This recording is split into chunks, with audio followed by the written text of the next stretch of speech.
Assalamualaikum warahmatullahi wabarakatuh. Alhamdulillah pada kesempatan ini kita bisa bertemu dan saya akan menyampaikan materi mengenai fotografi dan videografi. Mata kuliah ini tentunya merupakan gabungan ya, antara pengetahuan fotografi dan juga pengetahuan videografi. Kenapa ini digabung? Karena memang untuk jumlah SKS yang tersedia untuk mata kuliah ini memang terbatas ya. Tadinya mata kuliahnya hanya fotografi, namun ketika kita rapat tentunya ilmu atau pengetahuan tentang videografi juga harus tetap diberikan kepada mahasiswa. Itulah mengapa akhirnya mata kuliah ini menjadi gabungan antara fotografi dan videografi. Nah, baik, untuk mengawali pertemuan pertama ini, kita akan membahas mengenai sejarah ya, sejarah fotografi. Jadi fotografi itu sudah dikenal sejak zaman Aristoteles. Tentunya kalau kita lihat dari sejarahnya, fotografi ini berasal dari tokoh Islam sebetulnya. Namanya Alhazen ya. Jadi Alhazen itu seorang ilmuwan Arab ya. Dia menggambarkan bagaimana tampilan peristiwa gerhana matahari dalam ruangan gelap. Ruangan tersebut dilengkapi sebuah lubang kecil yang menghadap ke arah matahari. Nah, sehingga dari situ kelihatan hasil dari pancaran tadi ya, hasil dari pancaran gerhana bulan pada saat itu. Pada saat itu terjadi gerhana matahari, itu pancarannya menerobos ke dinding yang berlubang atau pinhole. Itulah awal sejarah ditemukannya fotografi. Kemudian akhirnya seperti biasa, kalangan barat itu melanjutkan penemuan-penemuan ilmuwan Arab yang notabene ya mereka adalah kalangan ilmuwan Islam. Selanjutnya pengetahuan fotografi ini dikembangkan oleh ilmuwan fisika dan matematika bernama Rainerus Gamma Frisius. Jadi dia membuat skesa proses fotografi yang ditemukan oleh Alhazen ya. Jadi ini kembali kita ingatkan bahwa banyak sebetulnya ilmu-ilmu yang berada di barat itu awalnya ditemukan oleh kalangan Islam.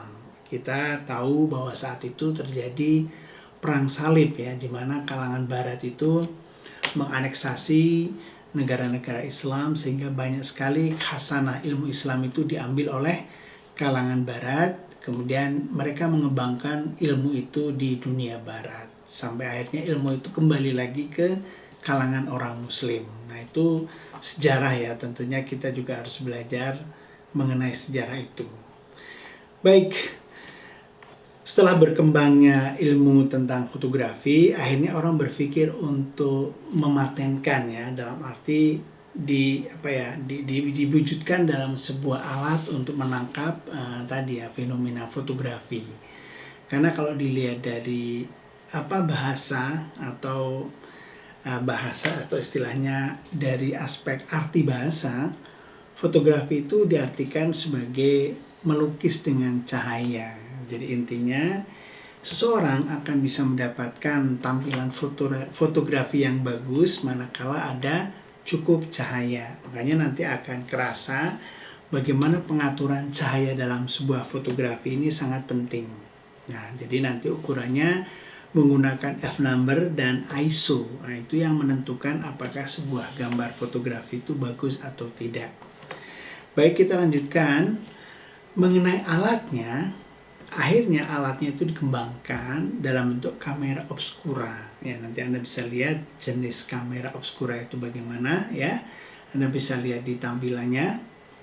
Ini tentunya kamera jadul yang awal mula ditemukan. Jadi namanya kamera obscura ya. Tentunya kamera ini waktu itu dibikin dengan sangat sederhana karena memang bahan-bahannya juga masih sederhana ya. Dalam bentuk kotak, kemudian di situ ada beberapa bagian yang bisa memantulkan cahaya. Nah, Anda bisa lihat ilustrasinya ya. Selanjutnya kita akan bicara tentang tadi ya, pengertian umum secara fotografi ya. Sebagai istilah umum, fotografi berarti proses atau metode untuk menghasilkan gambar atau foto dari suatu objek dengan merekam pantulan cahaya yang mengenai objek tersebut pada media yang peka cahaya. Ya. Alat populer untuk menangkap cahaya inilah yang disebut dengan kamera. Ya.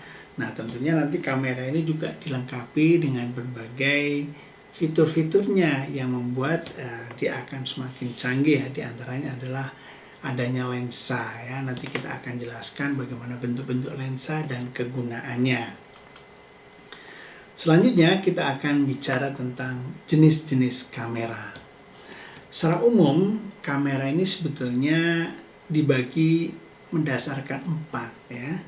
Pertama, kamera dibagi berdasarkan viewfinder ya, atau sistem bidiknya ya. Jadi artinya kalau kamera dikelompokkan berdasarkan cara membidiknya, itu kita kelompokkan menjadi 4 ya. Pertama disebut dengan viewfinder kamera ya. Kemudian yang kedua disebut dengan view camera. Yang ketiga disebut dengan twin lens reflex camera, atau sering orang menyebutnya kamera TLR ya. Jadi kalau Anda mendengar istilah TLR itu berarti ya kamera yang jenis 3 ini. Dan yang keempat adalah kamera SLR, atau orang menyebutnya single lens reflex camera. Nah, kamera yang terakhir inilah yang tentunya sekarang dikembangkan menjadi DSLR, karena D-nya itu singkatan dari digital. Nah, itulah jenis-jenis kamera berdasarkan sistem bidiknya. Nah, kita akan melihat karakteristik dan ciri-ciri dari masing-masing jenis kamera ini. Pertama, jenis viewfinder kamera. Kamera ini paling mudah digunakan. Jendela bidik dan lensanya terpisah. Jadi antara jendela bidik dengan lensa itu terpisah, tidak menyambung gitu ya. Jadi artinya tidak menyatu. Lensa kamera ini tidak bisa dicopot atau tidak bisa dipisahkan, karena nanti ada jenis kamera yang lensanya harus dilepas sambung. Berikutnya kelebihannya.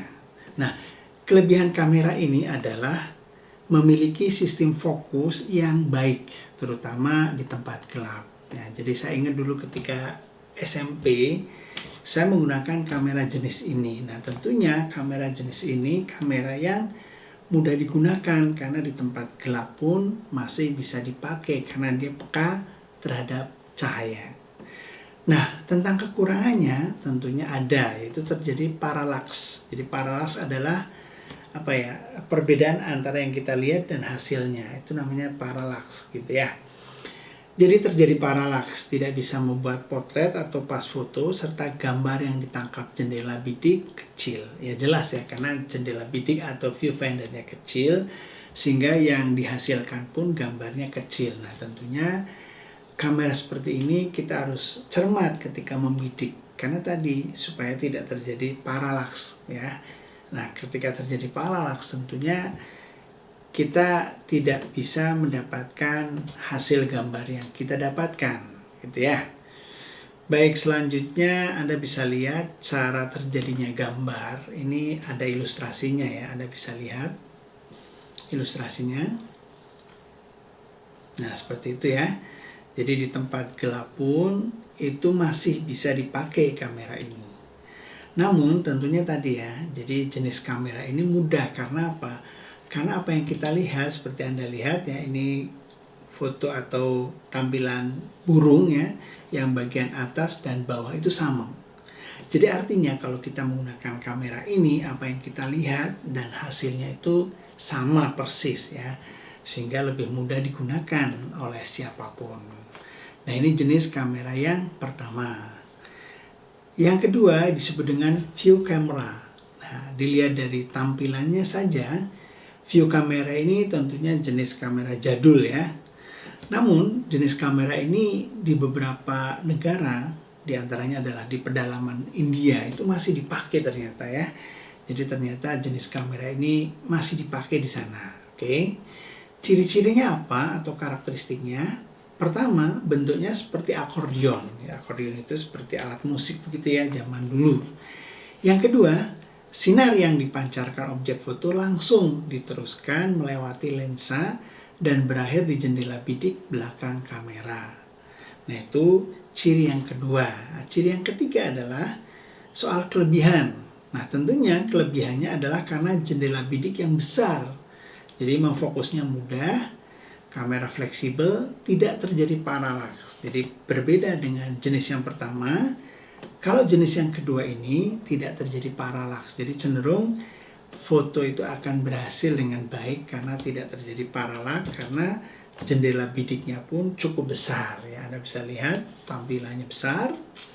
Tentunya kekurangannya adalah membutuhkan tripod ya yang kuat, karena tentunya secara fisik kan bentuknya besar ya, sehingga tentunya tripodnya juga harus besar ya. Kemudian jendela bidik gelap dan bayangan terbalik atas bawahnya. Loh, maksudnya apa sih? Nah, tentunya untuk lebih jelasnya Anda bisa lihat cara terjadinya gambar ya. Jadi kalau jenis yang pertama tadi, tampilan burung itu utuh ya, dari yang pertama ketika kita bidik dan ketika kita lihat hasilnya sama. Sementara untuk yang jenis yang kedua ini tentunya beda. Jadi manakala kita membidik, itu Anda bisa lihat ya, itu tampilan burungnya itu terbalik ya, terbalik. Tapi hasilnya ketika nanti dicetak itu tidak terbalik ya. Anda bisa lihat dari ketika kita membidik itu ya tadi terbalik seperti ini ya. Anda bisa lihat ilustrasinya. Tapi ketika dicetak, nah tentunya hasilnya tidak terbalik. Ini menunjukkan bahwa jenis kamera kedua ini perlu kecermatan ya. Karena apa? Karena tadi antara yang kita bidik dengan hasilnya itu berbeda. Jadi intinya adalah terbalik gitu ya. Kayak salto begitu ya. Nah, ini tentunya karakteristik atau tadi yang disebut dengan cara terjadinya gambar di kamera jenis yang kedua. Baik, kita akan melanjutkan ke kamera TLR gitu ya. Nah, untuk kamera TLR ini tentunya ada beberapa ciri. Pertama, jendela bidik dan lensa itu terpisah. Jadi sama seperti kamera yang pertama ya. Jadi jendela bidik atau viewfinder dan lensanya itu terpisah. Yang kedua, memiliki cermin yang permanen yang memantulkan cahaya. Kemudian yang ketiga, lensa tidak bisa dilepas, sama seperti lensa atau kamera yang jenis pertama. Yang keempat, itu kamera ini punya kelebihan. Nah, kelebihannya ini adalah jendela bidik yang besar dan berada di bagian atas kamera. Jadi saya ingat ketika menjadi fotografer di Jonas Photo Studio, ini pernah menggunakan kamera ini. Jadi memang unik ya, bukan unik. Nah, jenis kamera ini viewfindernya di atas. Jadi kalau kita motret itu posisinya seperti ini. Jebret, begitu ya. Jadi karena tadi jendela bidiknya itu ada di atas ya. Anda bisa lihat gambarnya itu bidik atau viewfindernya itu di atas. Jadi kalau motret itu tidak seperti ini. Tapi seperti ini.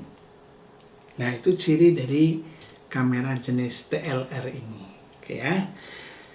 Nah, berikutnya adalah kekurangan. Nah, kekurangannya itu sama seperti jenis kamera yang pertama, yaitu terjadinya paralaks.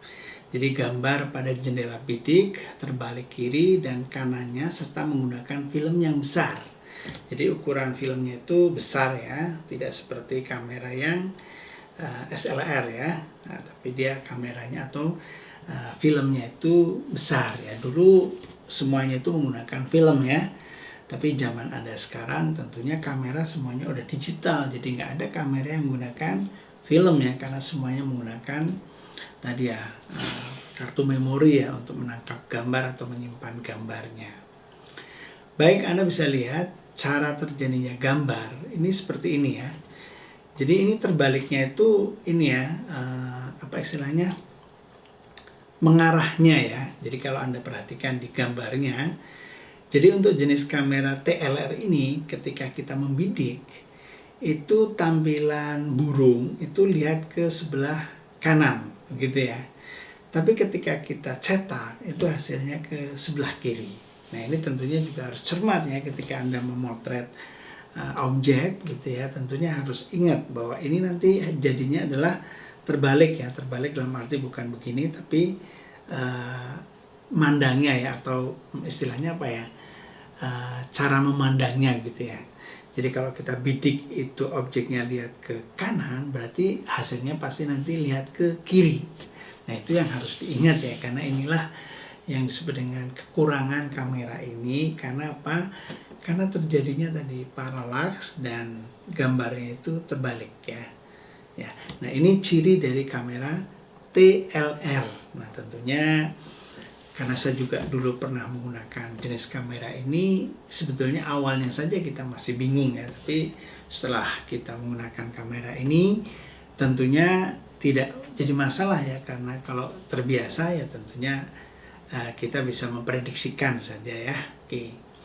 Nah yang terakhir adalah jenis kamera SLR atau single lens reflex camera. Nah jenis kamera ini tentunya sekarang banyak digemari atau banyak dipakai oleh orang ya. Karena apa? Karena simpel penggunaannya. Nah, ciri-cirinya apa sih SLR ini? Pertama, menggunakan cermin pantul dan prisma ya. Kecuali nanti kalau Anda menemukan jenis kamera mirrorless ini berbeda gitu ya. Karena mirrorless itu merupakan tadi ya kemajuan teknologi kamera yang memang beda dengan yang saya sebutkan di sini ya. Yang kedua, lensanya itu dapat ditukar lepas. Ya, nanti Anda atau kita praktekkan ya. Jadi bagaimana cara melepas lensa. Ini yang terjadi pada jenis kamera SLR gitu ya. Nah, untuk jenis kamera SLR ini tentunya paling mudah digunakan karena tadi serba simple. Nah, yang berikutnya adalah sangat baik untuk mengambil foto candid. Foto candid adalah foto yang tanpa disengaja gitu ya. Jadi kayak misalnya kita melakukan pemotretan terhadap orang yang sedang tidak sadar kita foto, itu dengan foto candid ya. Baik, nah soal kelebihannya apa sih? Nah, kelebihan dari kamera ini adalah manual fotografi. Jadi artinya kalau orang menggunakan kamera SLR, alangkah baiknya kalau menggunakan manual, tidak otomatis. Nah, yang kadang terjadi adalah orang menggunakan kamera SLR tapi ingin serba otomatis. Nah, ini percuma ya, karena apa? Karena nanti beberapa fitur-fiturnya itu tidak bisa dipakai. Misalnya, jadi kalau Anda menggunakan yang mode otomatis, tentunya aspek f-number, kemudian ISO dan yang lainnya itu jadi tidak berguna karena apa? Semuanya diotomatiskan. Padahal kamera jenis ini tentunya akan lebih bagus hasilnya kalau menggunakan tadi yang manual. Baik, dan berikutnya adalah kekurangannya.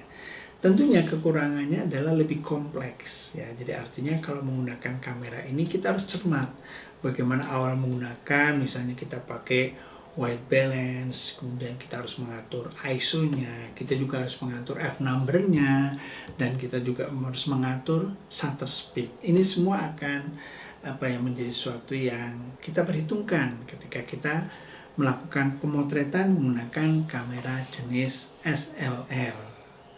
Nah, bagaimana cara terjadinya gambar? Nah, ini yang saya tampilkan ini ya memang sangat gampang ya. Nah, ternyata sama apa yang kita bidik ya, itu tampilan katakanlah burungnya itu sama dengan hasilnya. Jadi kalau misalnya si burung yang tampil di bidikan kita itu menghadap ke kiri, ya hasilnya juga sama ya, menghadap ke kiri. Nah, inilah kelebihan dari kamera SLR.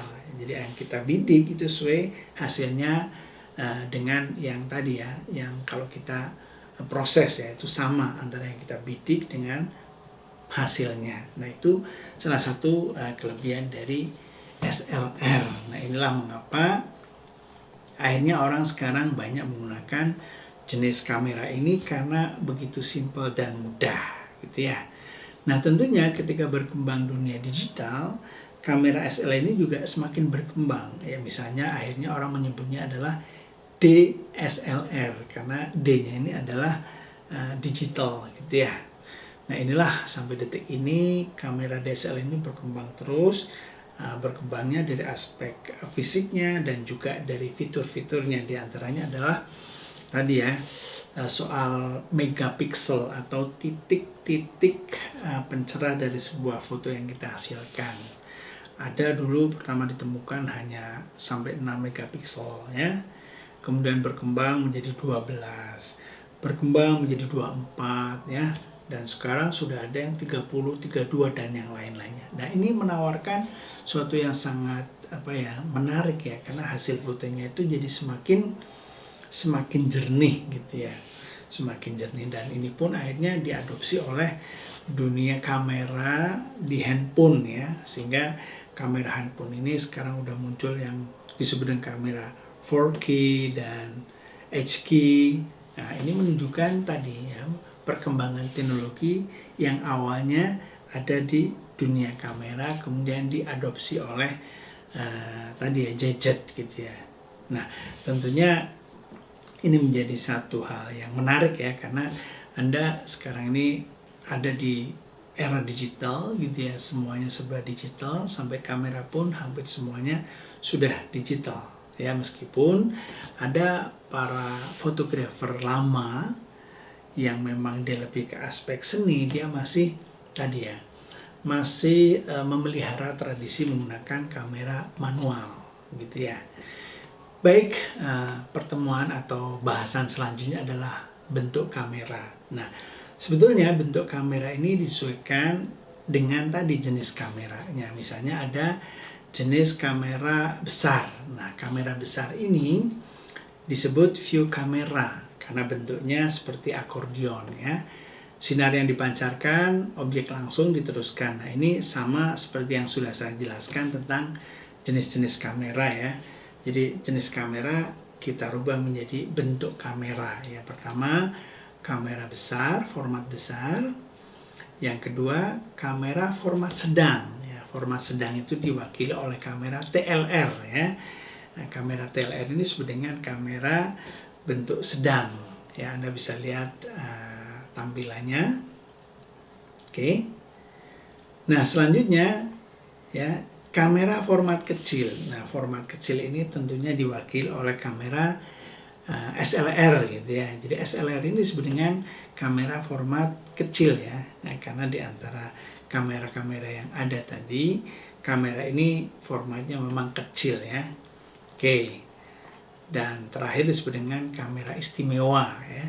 Kenapa disebut dengan format istimewa? Karena tadi banyak kelebihan yang ditawarkan ya. Misalnya kamera ini serba otomatis, tidak perlu mengatur f-number, shutter speed, ISO, white balance, dan yang lain-lainnya. Sehingga kamera ini disebut dengan kameranya ibu-ibu istilahnya ya. Karena apa? Karena banyak kalangan ibu-ibu kalau ingin motret ya tentunya pakai jenis kamera ini udah selesai semua persoalan, karena nggak perlu harus mengatur-ngatur yang disebut dengan triangle exposure ya, antara ISO, f-number, dan shutter speed. Oke. Nah, dan yang terakhir tentunya karena sesuai dengan perkembangannya disebut dengan format kamera digital. Jadi nanti semua jenis kamera yang sudah formatnya digital masuk ke jenis kamera ini ya. Nah, tentunya jenis kamera yang terakhir ini terus berkembang ya.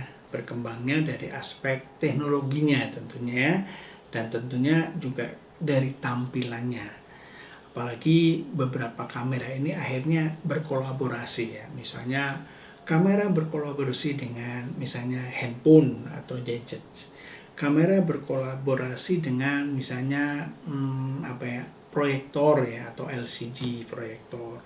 Nah, ini terus berkembang ya. Tentunya kita sebagai konsumen atau user dari alat-alat ini bersyukur ya, karena kita tinggal menunggu keajaiban teknologi yang memang datangnya terus bertubi-tubi begitu ya. Nah, itulah untuk sementara ini pengantar mengenai fotografi. Nah, tentunya materi pertama ini mudah-mudahan memberi mindset baru tentang dunia fotografi. Jadi meskipun sekarang perkembangan kamera sangat canggih, tentunya kita juga perlu sejarah, perlu belajar tentang sejarah kamera itu sehingga kita bisa membandingkan dan juga kita bisa melakukan beberapa inovasi dari berkembangnya penemuan-penemuan yang sekarang terjadi, ya. Baiklah, untuk video pertama ini saya akhiri cukup sekian. Jangan lupa ya untuk menonton, likes, dan juga subscribe di channel askurifai.com. Tentunya ini untuk pengembangan channel ini dikaitkan dengan penyediaan materi kuliah ya. Sehingga kita bisa selain kuliah lewat online, bisa juga nanti dikembangkan dalam bentuk interaksi ya, antara Anda dengan saya. Baiklah, sampai di sini, sampai ketemu di video kedua. Sekian, Assalamualaikum warahmatullahi wabarakatuh.